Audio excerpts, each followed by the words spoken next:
Welcome, dear friend, to Dreamtime Science. Imagine yourself amidst shelves of ancient books, their spines worn soft under the gentle glow of a bedside lamp. The night outside stretches quietly, stars whispering old secrets through the window. Here, in this calm nook, we invite you to drift gently into stories wrapped in tranquility and wonder. If this moment feels right, a quiet tap of the like button or a soft word shared in the comments about where you listen from would mean the world. Let yourself settle now, adjust your pillow just so, breathe in slow, even rhythms.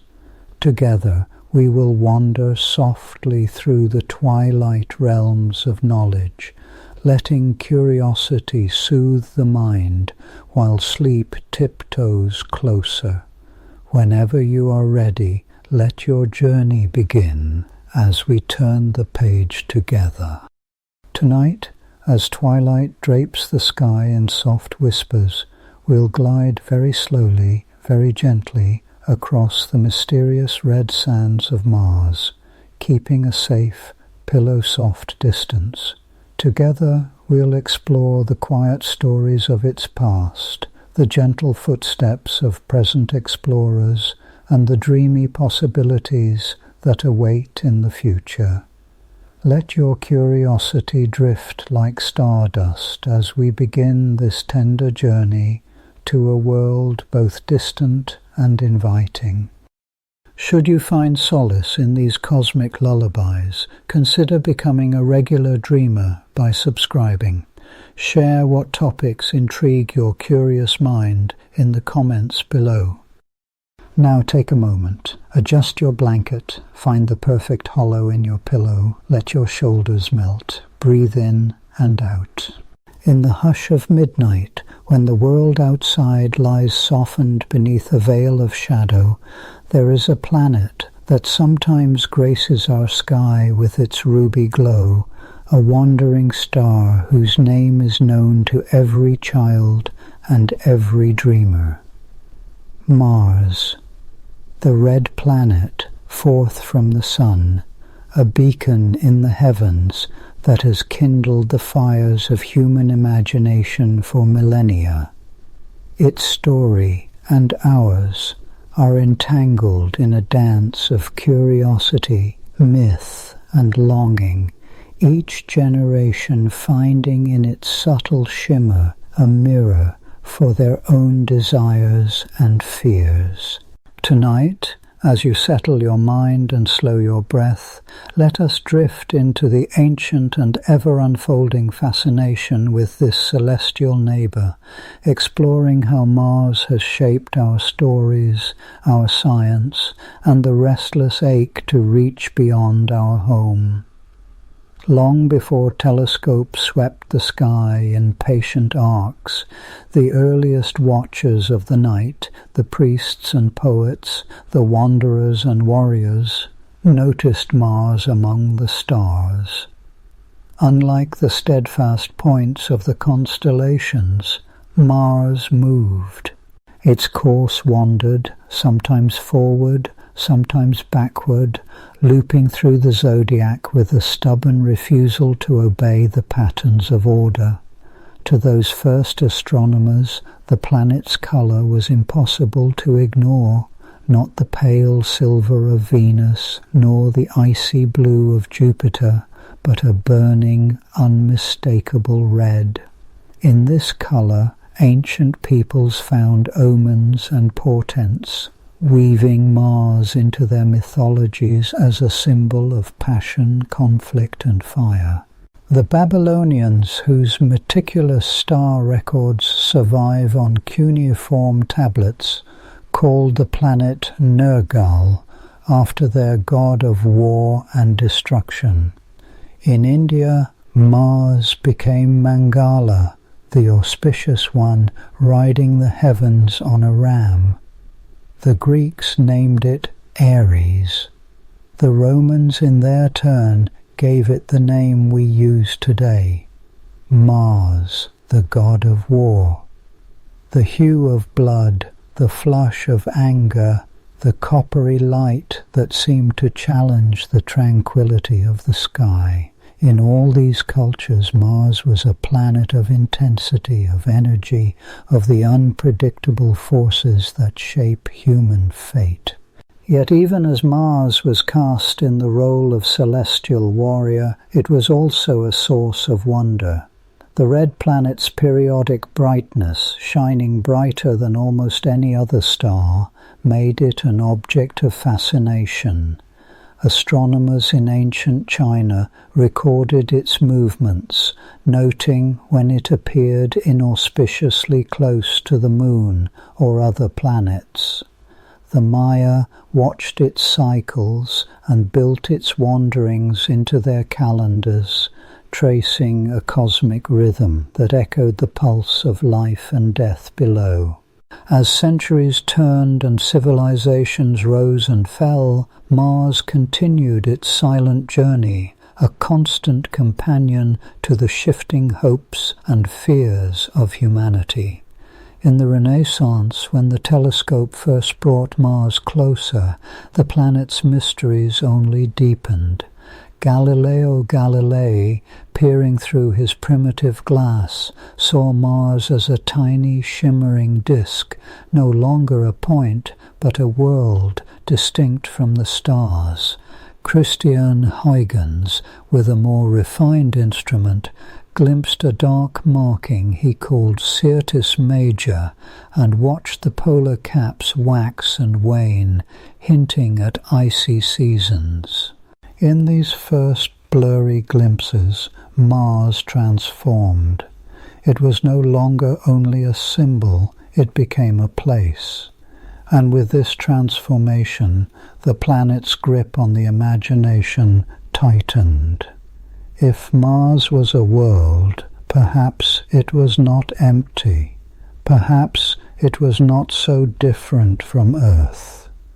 Mars, hanging in the sky, became a canvas for the dreams and nightmares of a species just beginning to question its cosmic solitude.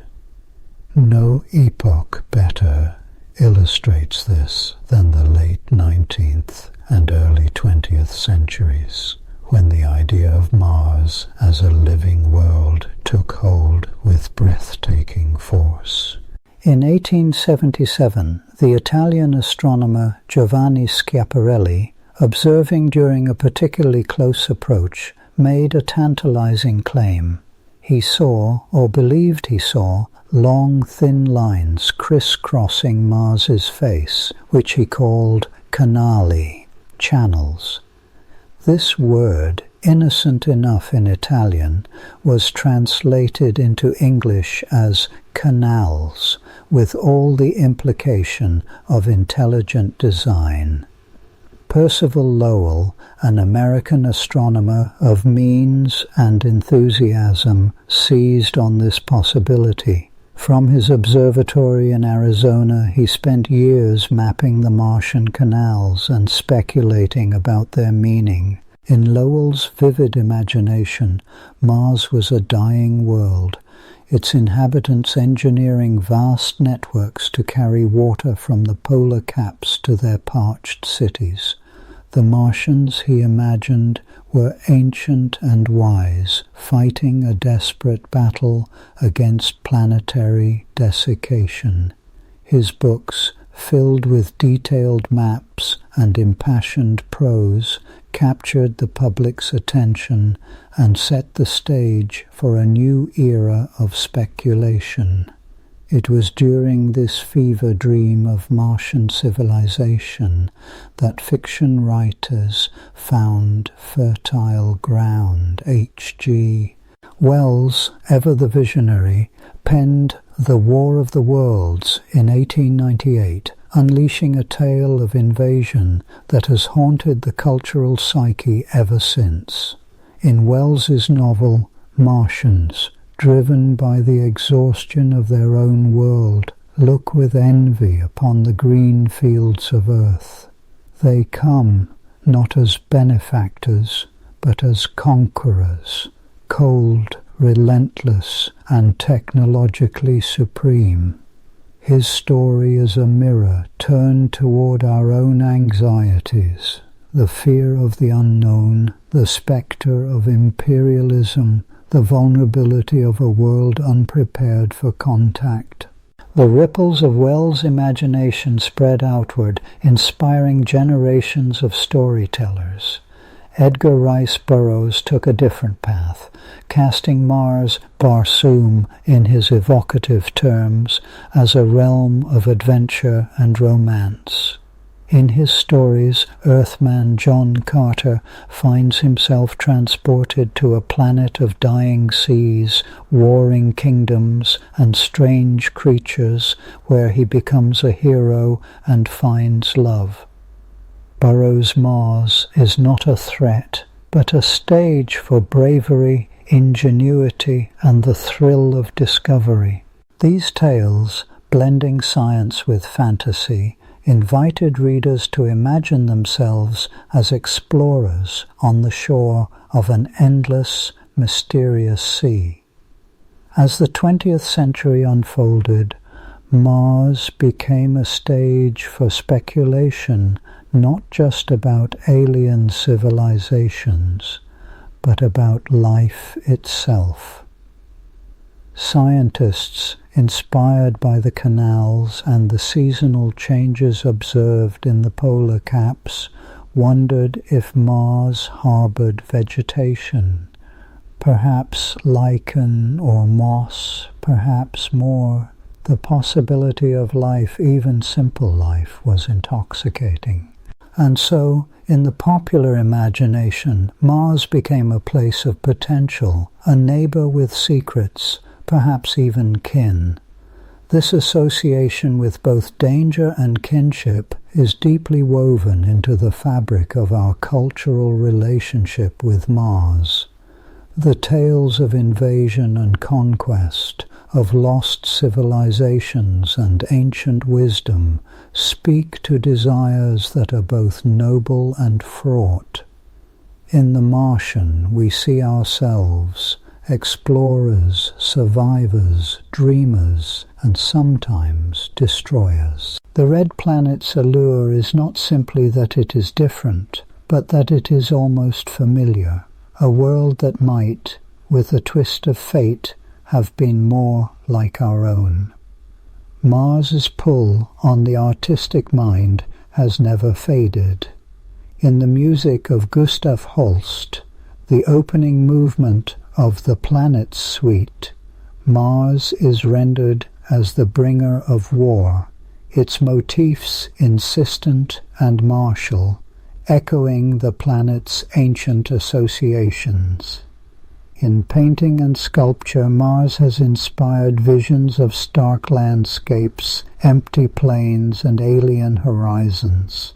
The planet's starkness, its minimalism, offers a kind of blankness onto which we project our hopes and fears. In cinema, Mars has been the backdrop for both terror and wonder. Early silent films like A Trip to Mars imagined fanciful voyages in brass rockets, while later epics like Total Recall and The Martian explored the possibilities of survival and adaptation on its hostile surface. These stories, whether grim or hopeful, all circle the same question.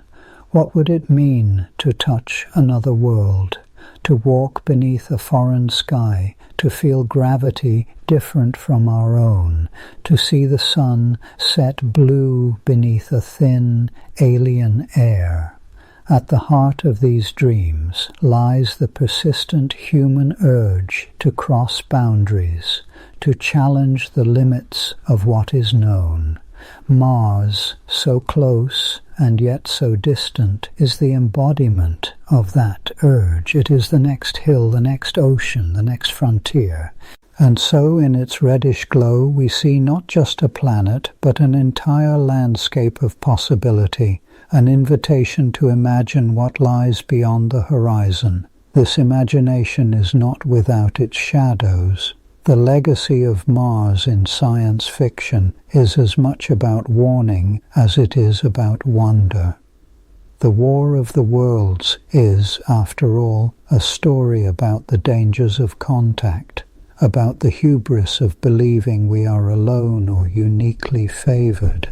Later stories like Ray Bradbury's The Martian Chronicles reflect on colonization, displacement, and the uneasy mingling of hope and regret.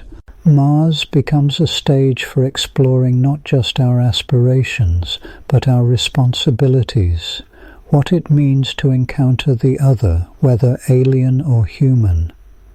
Even as our knowledge of Mars has grown, as spacecraft have flown past, orbited, and even landed upon its surface, these cultural associations have proven remarkably resilient. The image of the canal-laced planet persists in the collective memory, even as we now know the lines were optical illusions, tricks of the eye and mind entangled in hope. The vision of ancient Martians struggling to survive has faded before the stark evidence of a cold, dry world. Yet the longing for discovery remains, and with it the stories continue to evolve. For every tale of Martian invasion, there is another of Martian friendship, of communication across the void. In Carl Sagan's Cosmos, the planet is a symbol of both scientific curiosity and the fragile beauty of life.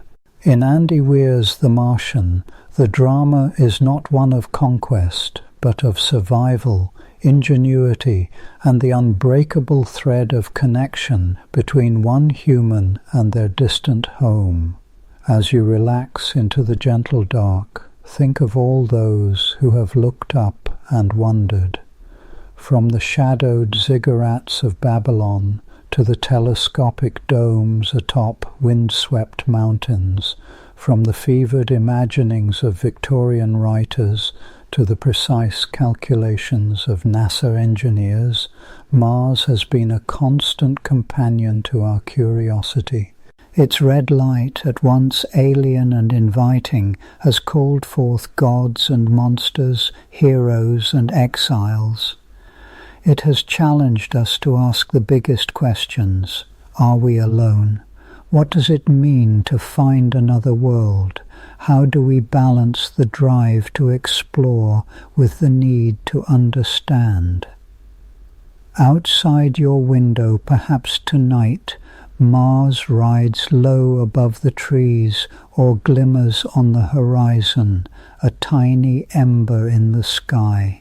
Its light is the color of old stories, of iron and dust, of the restless heart of humanity. The journey to Mars is not only a voyage through space, but a passage through the landscapes of the mind, a reflection of who we are and who we might become. In the quiet, as your thoughts begin to slow, let the image of Mars linger.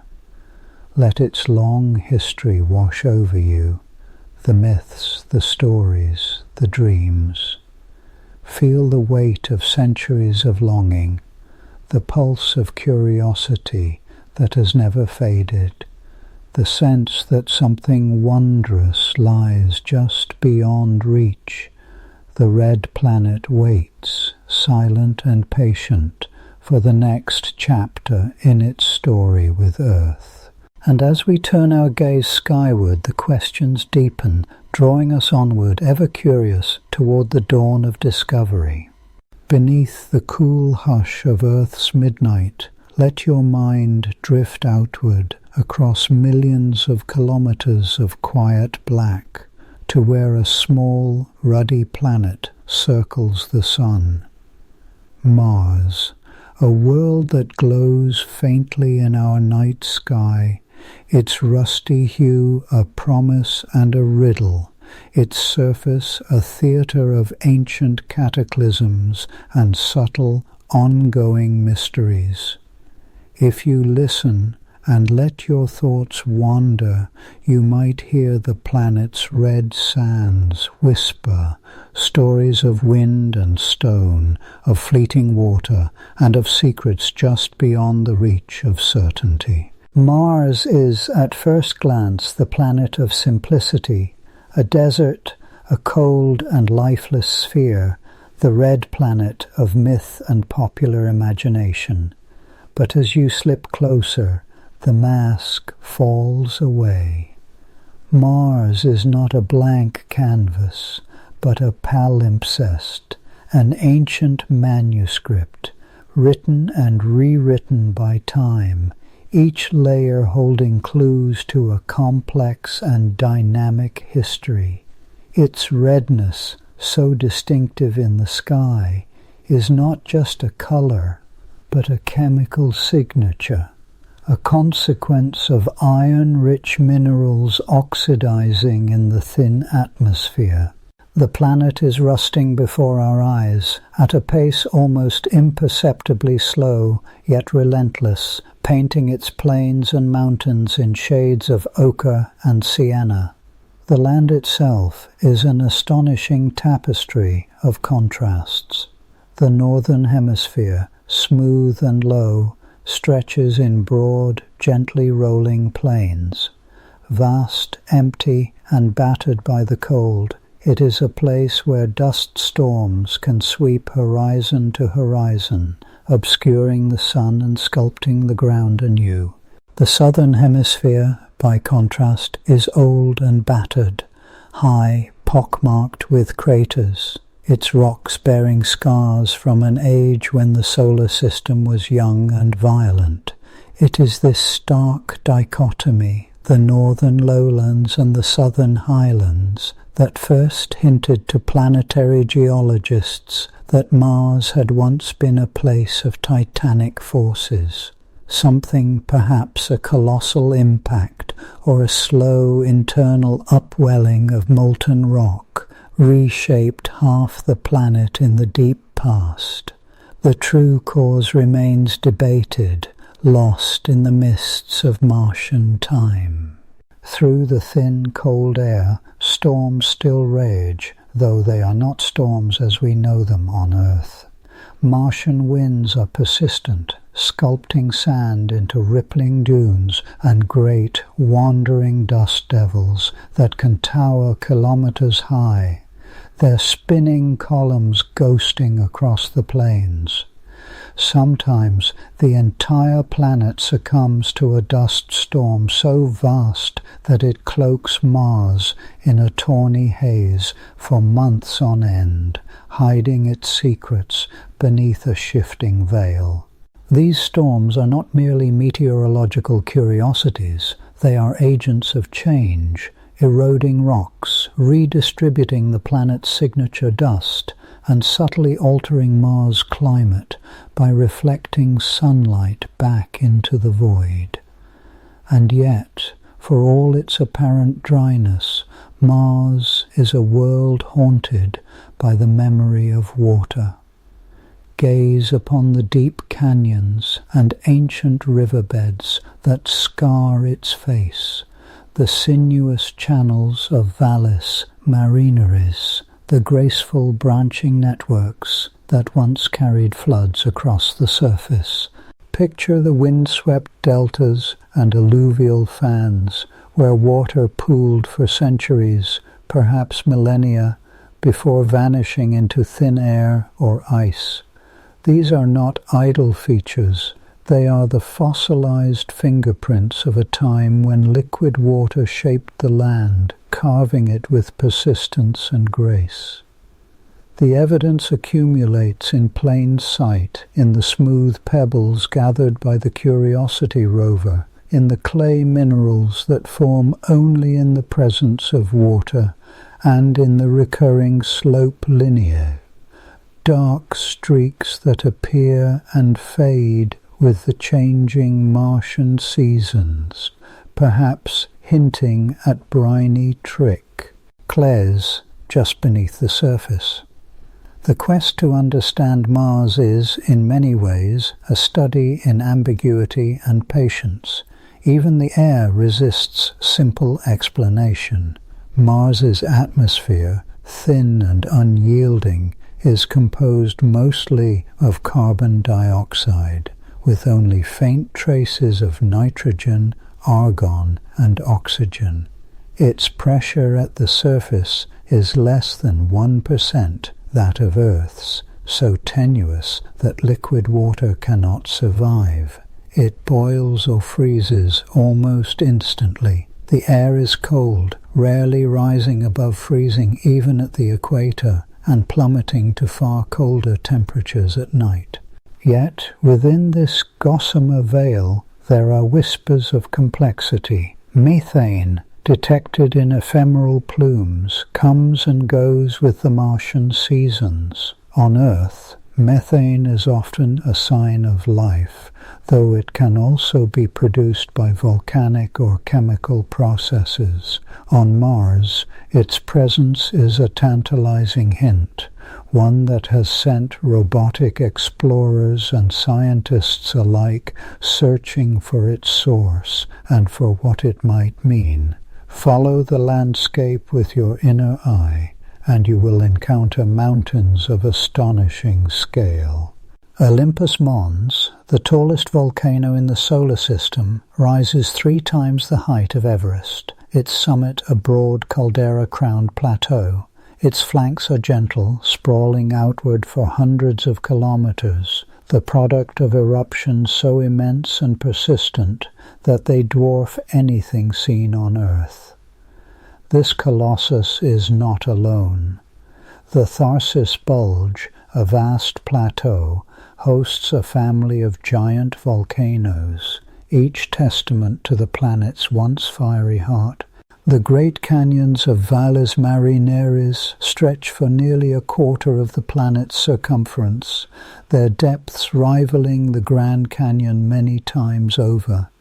These are not mere curiosities, but records of Mars' internal life, a planet that once heaved and convulsed, shaping its surface with forces that now lie dormant. Yet the story of Martian complexity is not written only in stone and dust. It is a tale of cycles and possibilities, of subtle chemistry and silent ongoing processes. The polar ice caps, brilliant, white, and shifting with the seasons, hold not only water ice, but layers of frozen carbon dioxide, dry ice that comes and goes as the planet tilts toward and away from the sun. In the southern winter, the atmosphere itself freezes out, blanketing the land in a frost that vanishes with the return of spring. These cycles, so different from anything on Earth, hint at a planet in delicate balance, its climate and surface locked in a slow, intricate dance. Beneath the surface, the mysteries deepen. There is reason to believe that water ice lies buried in abundance, especially near the poles and perhaps far beyond. The Phoenix lander, touching down near the North Polar Plain, found ice just centimeters below the red soil, gleaming in the weak sunlight.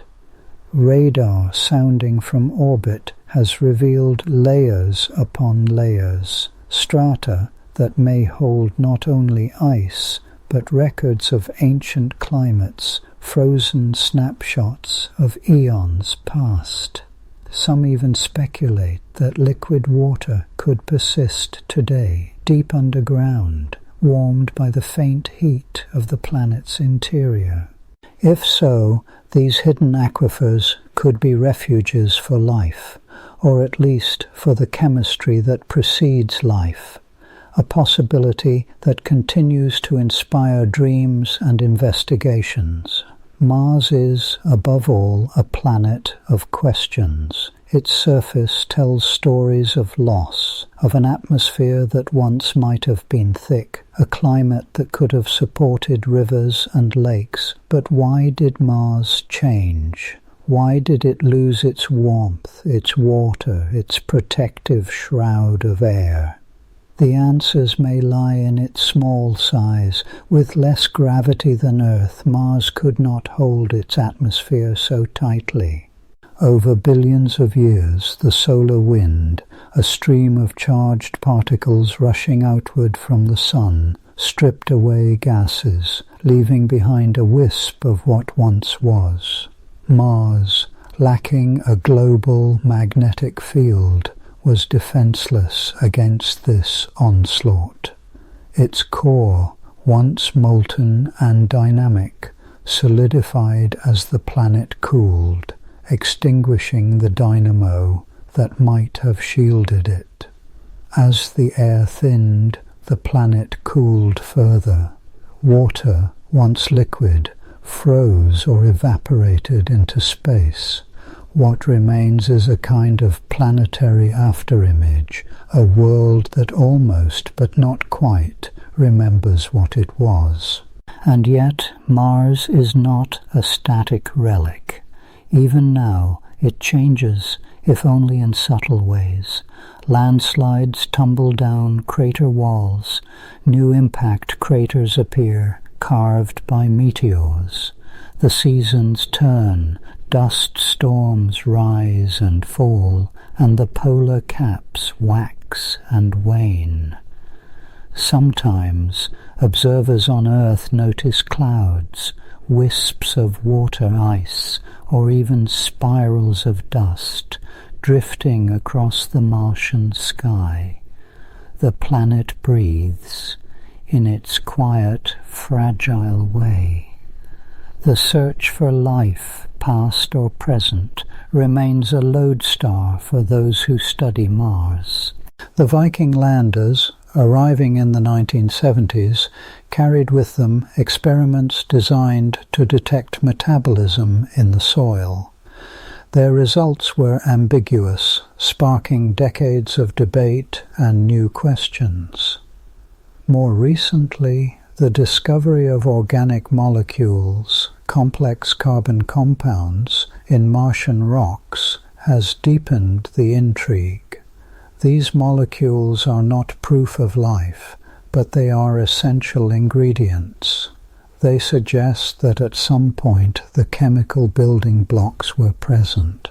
Whether they came from ancient Martian biology, from meteorites, or from non-biological processes is a question yet to be answered. The complexity of Mars is found not only in its geology and chemistry, but in the very act of exploring it. Every rover, every lander, every orbiter must contend with challenges unique to this world. The thin air makes parachutes less effective. Landing safely is a feat of engineering and luck. The extreme cold, the abrasive dust, the isolation, all combine to test the limits of technology and ingenuity. Yet the rewards are profound. Every photograph, every soil sample, every measurement of wind or temperature or radiation adds a thread to the tapestry, a new layer of understanding. The red sands of Mars whisper not only of what was, but of what might yet be. The planet is a proving ground for theories about planetary evolution, about the fate of atmospheres and the possibilities of habitability. It is a place where the boundaries between past, present and future blur, where the search for meaning continues, patient and unhurried, guided by curiosity and wonder. As you lie with your thoughts adrift, consider the paradox at the heart of Mars. Here is a world that is both achingly familiar and profoundly alien. Its valleys evoke memories of Earth's own rivers. Its mountains and canyons dwarf anything we have known. In its sky, two tiny moons, Phobos and Deimos, race across the horizon, captured asteroids perhaps, their origins another unsolved puzzle. The days are only a little longer than our own, the seasons marked by the slow passage of the sun, but every detail is shaped by a different history, a different set of rules. The deeper we look, the more the planet resists simple answers. Each discovery opens new questions. Each photograph returned from the surface reveals surprises, rocks shaped by processes we only half understand, patterns in the dust that hint at forces still at work. The planet's complexity is not only in its physical features, but in the way it challenges us to see beyond the obvious, to imagine worlds and histories unlike our own. As the night deepens and the Martian landscape unfolds in your mind's eye, let yourself linger in the ambiguity, in the beauty of unanswered questions. The red sands whisper on, promising more than they reveal, inviting us onward, to listen, to wonder, to seek out what lies beneath the rust and silence. There, in the quiet depths of Martian mystery, new chapters wait to be uncovered, new complexities to be embraced. And beyond the horizon, in the cold dawn of another world, a fresh riddle begins to take shape, calling us forward into the next passage of discovery. There is a particular hush that settles over the control rooms of space agencies when a new signal comes in from the void. Screens flicker with data, and faces are illuminated by the blue glow of anticipation, as though a message from another world is about to be whispered into the collective ear of humanity. In the silence between pulses of radio, a planet spins unseen, its secrets bundled tight within the thin embrace of its atmosphere. There is a feeling of standing at the edge of a great chasm, peering into red mist, and sending out our most ingenious emissaries to see what echoes back. Mars, that distant ember in the night, has long been the subject of our most fervent curiosity. And so, we have turned to tools both subtle and grand, each one shaped by the hands and minds of those who lay awake at night, dreaming of what might be found on the ruddy plains and in the shadowed craters. Our investigation of Mars has not been a single bold leap, but rather a patient, cumulative dance, a choreography of orbiters, landers, rovers, and the invisible threads of radio and light. Let us linger then in the company of these tools and walk the winding path of exploration that has led us from the first glimmers through telescopes to the gentle touch of wheels on Martian dust. The earliest glimpses of Mars were little more than rumors of a world, flickers through the eyepiece of refractors and the trembling lenses of Victorian astronomers. When Schiaparelli mapped his canali and Lowell traced supposed irrigation ditches, the tools were simple: glass, brass, careful eyes, and the patient drawing of what could barely be seen. These first instruments, humble and imprecise, nonetheless gave birth to the idea that Mars was a place with weather, with geology, perhaps even with life.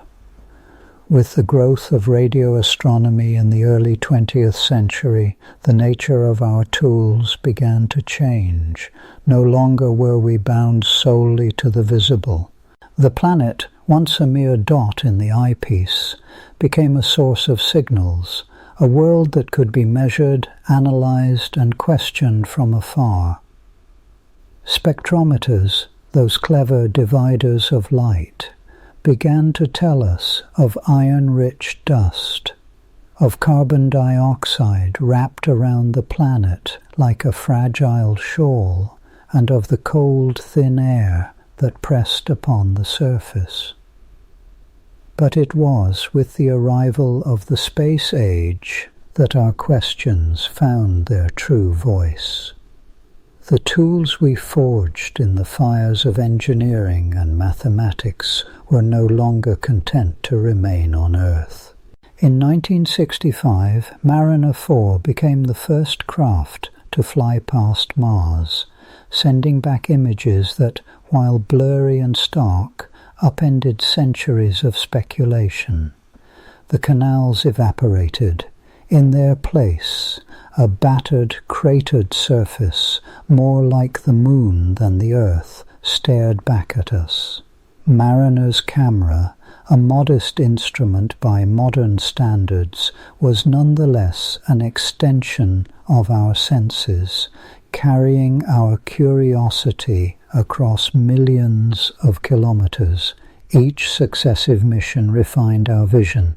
Mariner 9 slipped into orbit in 1971 and, as dust storms raged below, watched as the face of Mars became visible in bursts and lulls.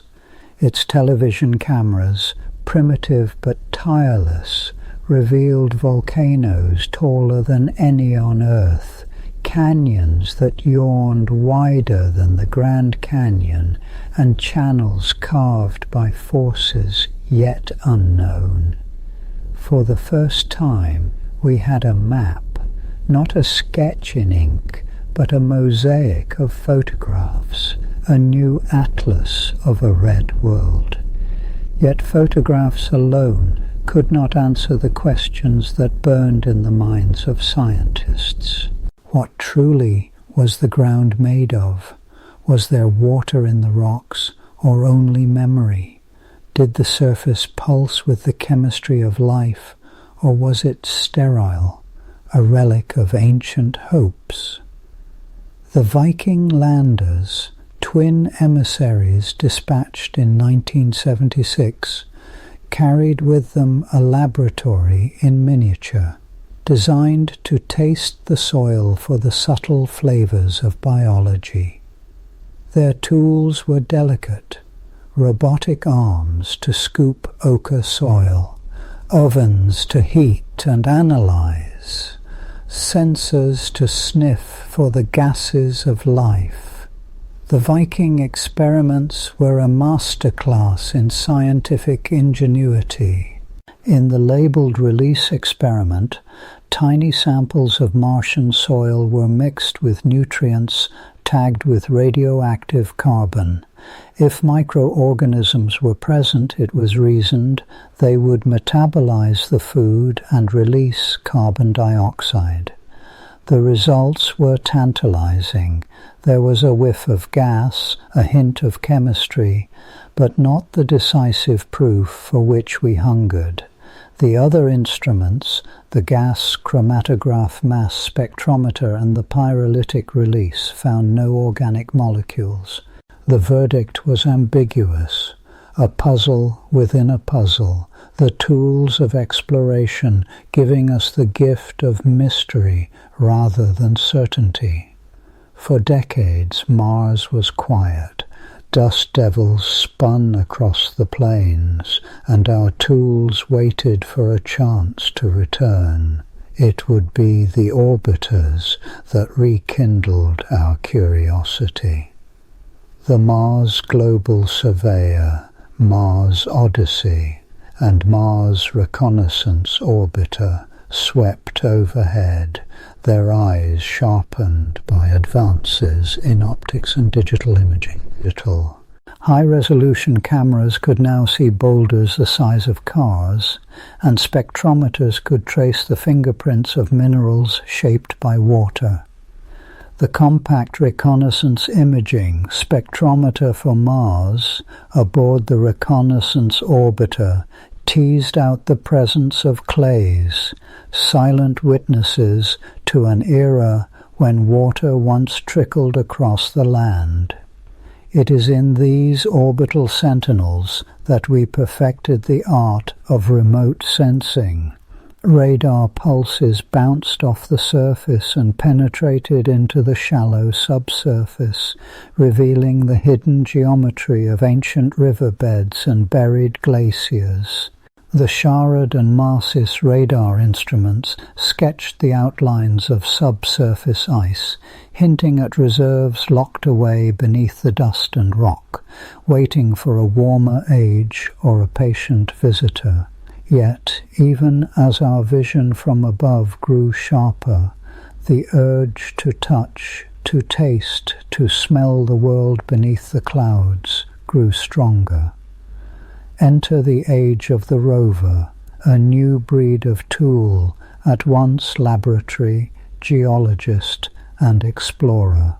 The twin rovers, Spirit and Opportunity, each no larger than a golf cart, rolled off their landing petals in 2004 and began their slow, methodical crawl across the Martian regolith.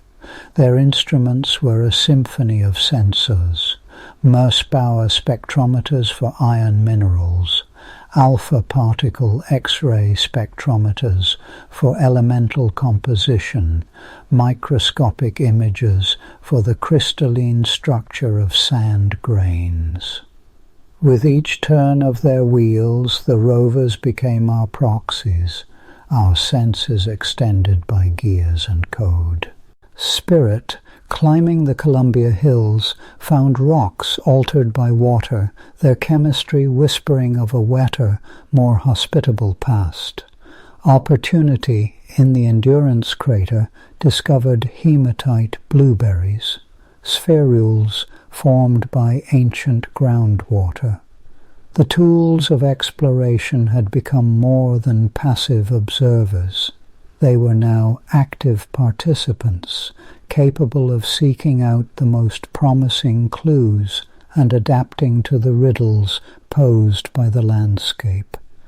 The experiments unfolded with gentle patience. Rock abrasion tools ground away layers of dust, exposing the secrets locked within. The panoramic cameras with their color filters painted the world in subtle hues, reds, ochres, and the faint blues of twilight.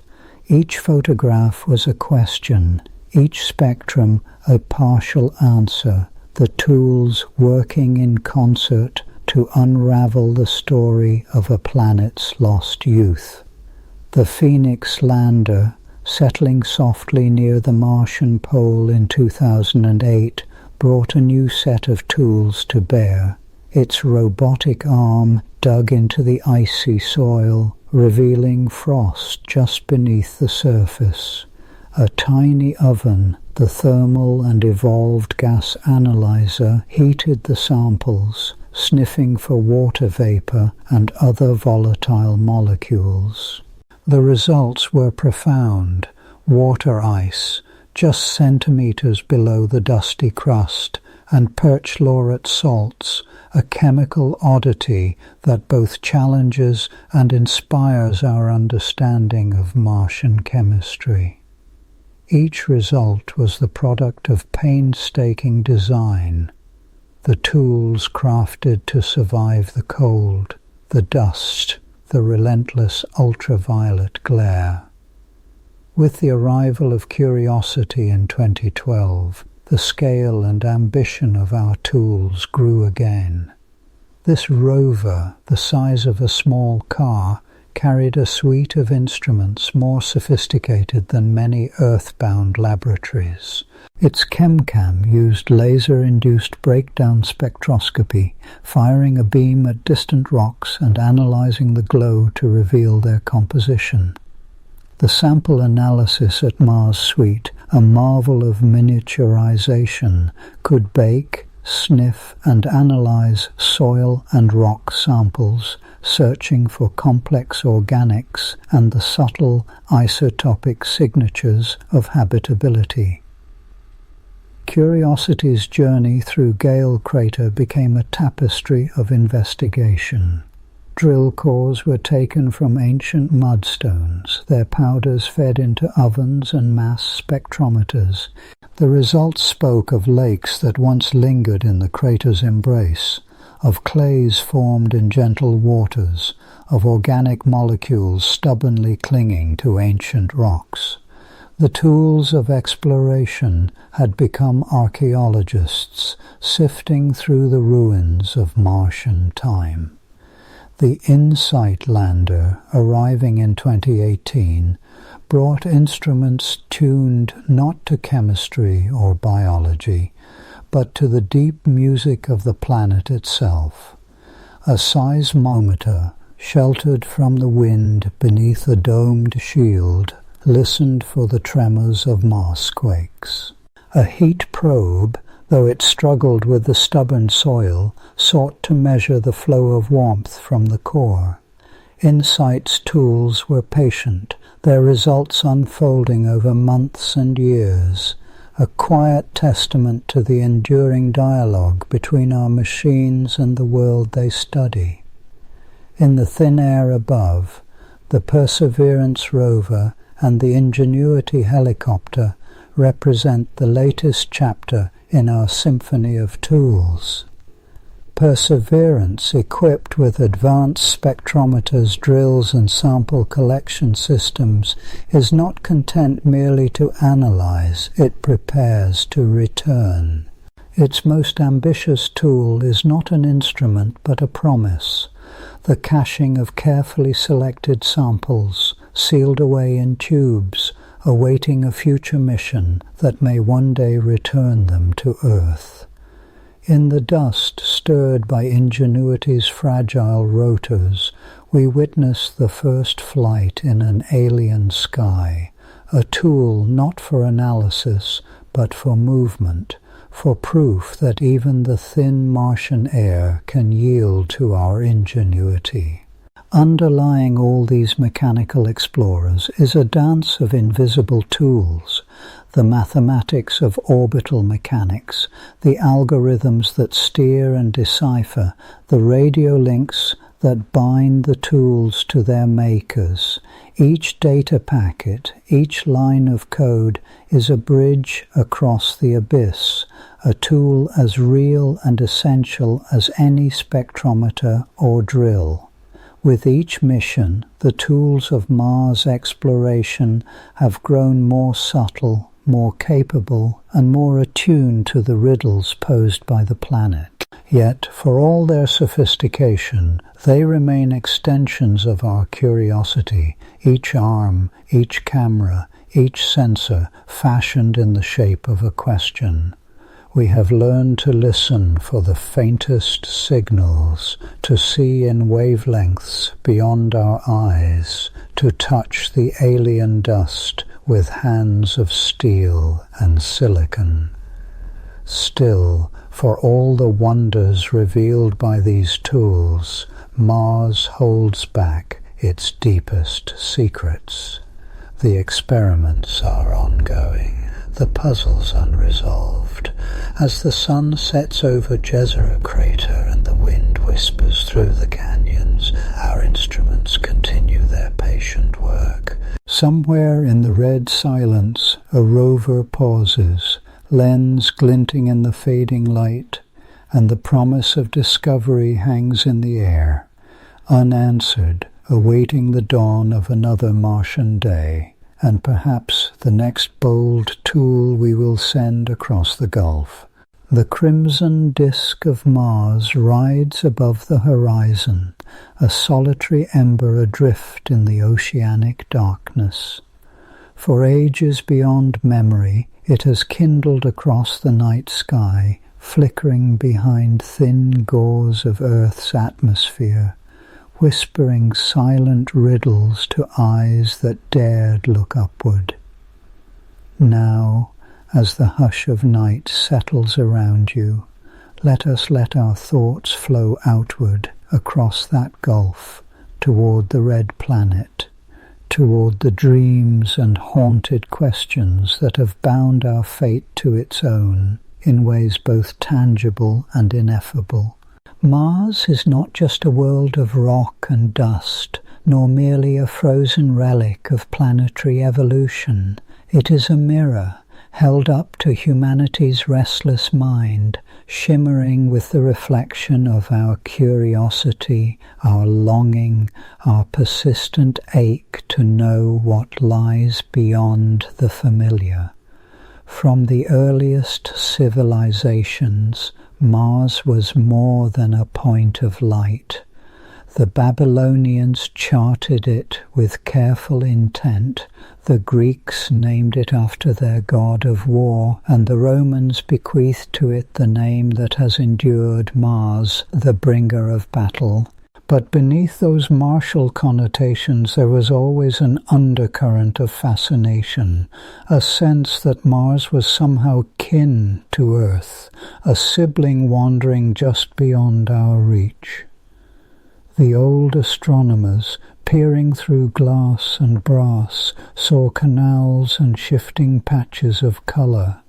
They spun tales of ancient civilizations, of fading empires limned with the melancholy of distance.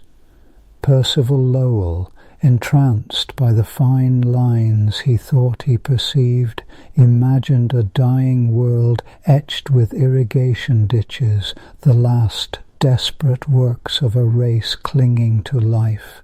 These ideas, though founded on error, possessed a peculiar power, for they spoke not only to Mars's possible reality, but to our own fears and hopes. What if we too are fragile, our civilizations ephemeral, our ingenuity a last stand against the slow encroachment of desolation? As the centuries turned and our telescopes sharpened, the canals dissolved into illusion, but the allure remained. The first grainy images from robotic scouts, mariner, Viking, pathfinder, revealed a world at once vacant and achingly familiar. There were valleys, dunes, ice caps. There were clouds that formed and dissipated, dust storms that swept across the plains, and the shifting blush of seasons. Mars was not alive in any sense we could easily recognize, yet neither was it wholly dead. It was a world in waiting, a stage upon which the dramas of water, time, and chemistry had once played out, perhaps to a different tune than our own. But why does Mars so captivate us? Why do we return to it again and again with probes and plans and poems? The answer is not simple, for Mars stands at a crossroads of meaning. It is close enough to feel intimate, yet distant enough to remain mysterious. Its days are not so different from ours. Its sky blushes blue at sunset, and its polar caps wax and wane with the year. Mars is a place where human footprints might plausibly fall, a world we can imagine ourselves inhabiting, even as we remain bound, for now, to the warm cradle of Earth. There is, of course, the scientific impulse, the relentless need to know. Every rover that trundles across the ochre regolith, every lander that digs its scoop into permafrost, is an extension of our senses, a way of asking, what happened here?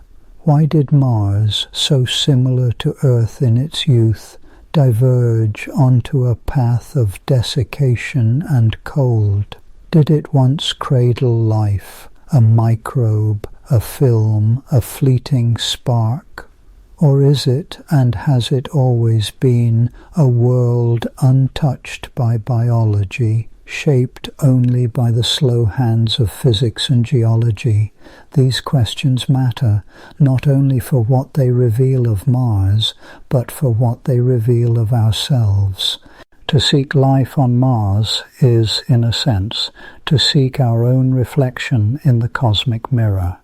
If life arose there, then it is not a miracle, not a singular event, but a consequence of chemistry and time, a destiny written into the laws of matter. If Mars is barren, then perhaps life is more precious, more fragile, more unique than we had dared to imagine. Yet science alone does not account for the red planet's hold on our dreams. There is something mythic in its allure, something that calls to the deep strata of human consciousness. Mars is the frontier, untamed, perilous, and filled with promise. It is the next shore, the place where the maps fade to white and the old certainties fall away. In the silence of its valleys and the stillness of its dust, it beckons to the part of us that aches for the unknown, that is forever unsatisfied, forever seeking. Consider for a moment the landscape itself, the great chasm of Valles Marineris, yawning wider than any gorge on earth, the towering bulk of Olympus Mons, a volcano so vast its base could swallow France, the whispering plains of Utopia Planitia, where frost settles in the Martian dawn. These are not merely curiosities, they are symbols, archetypes, challenges. They invite us to imagine, to wonder. What stories might unfold beneath those salmon-hued skies? Writers and artists have long heeded that call. In the pages of novels, Mars has been everything from a utopian refuge to a battleground of alien menace, a cradle of ancient wisdom, or a warning of hubris unchecked. The red sands have been trod by explorers, colonists, rebels, and dreamers.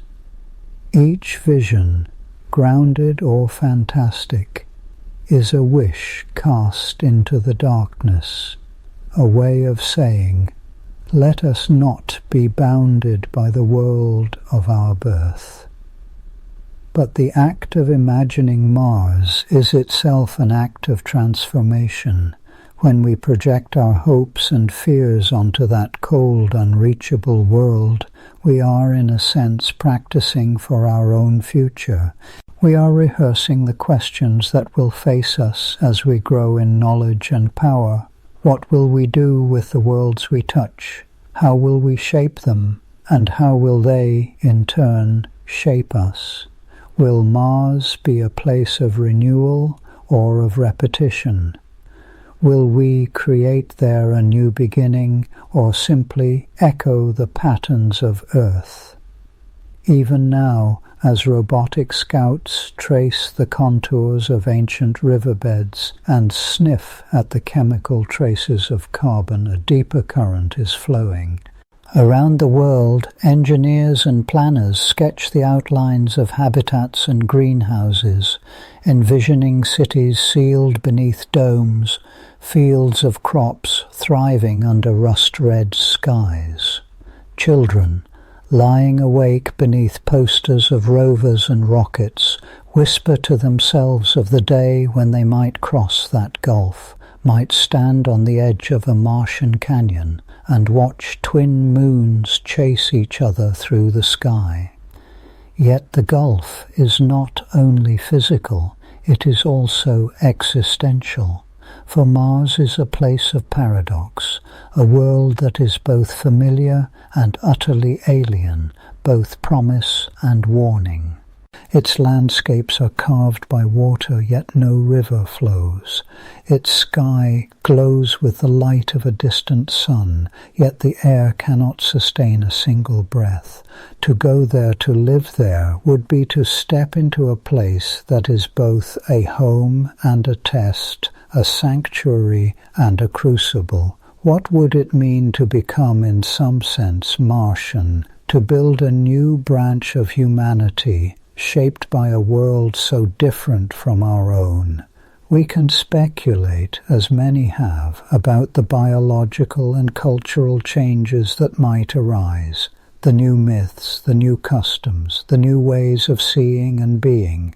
Would our old divisions persist, or would the very act of forging life on another world bring about a new sense of kinship, a recognition of the fragility and unity of living things? Mars, in this way, is not only a destination, but a question. It asks us who we are and who we wish to become. It asks whether we have the wisdom to carry life across the void without extinguishing its flame, whether we can learn from the lessons written in Martian stone, the lessons of change, of loss, of endurance. For Mars was not always as it is now. Once, it is thought, it was warmer, wetter, perhaps even blue. Now it is a world in exile, its seas vanished, its air thin, its warmth leached away into the cold embrace of space.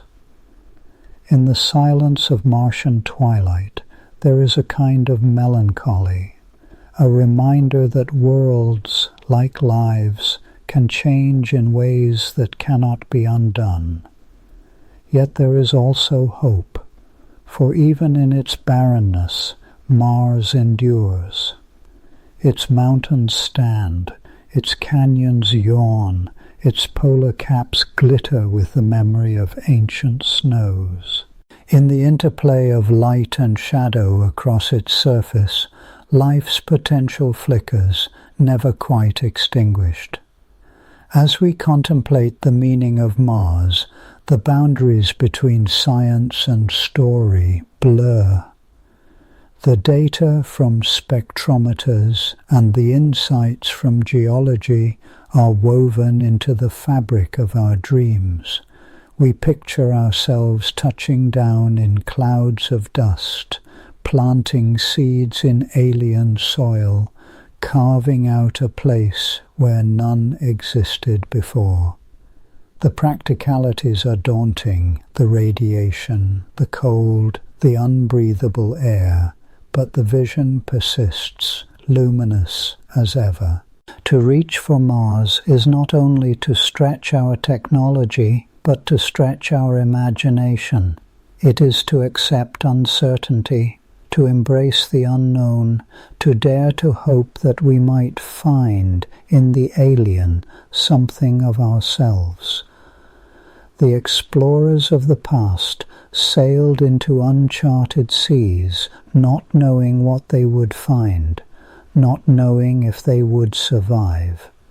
So too, the journey to Mars is a leap into the dark, an act of faith that the universe holds more wonders than we have yet dreamed. And so, as you drift in the slow ebb of sleep, let your thoughts linger in the interspace between worlds. Picture the thin twilight of Mars, the sky deepening to indigo, the last rays of the sun touching the frost with fire. In that quiet, distant place, the echoes of human longing resound, the longing to understand, to create, to endure. Mars remains, for now, a dream, a challenge, a question poised on the edge of possibility. But in the interplay between our curiosity and its mystery, something beautiful is born, the promise that we are not done growing, that there are still red dreams to chase and stories yet unwritten, waiting in the hush that lies just beyond the reach of dawn. As our journey through the red dust of Mars gently drifts to a close, like a comet tail fading into the hush of space, may your thoughts wander softly among distant worlds and shimmering stars. Rest peacefully beneath the vast cosmic canvas, and when your heart yearns for more dreamtime tales, return to drift once again through the mysteries of the universe,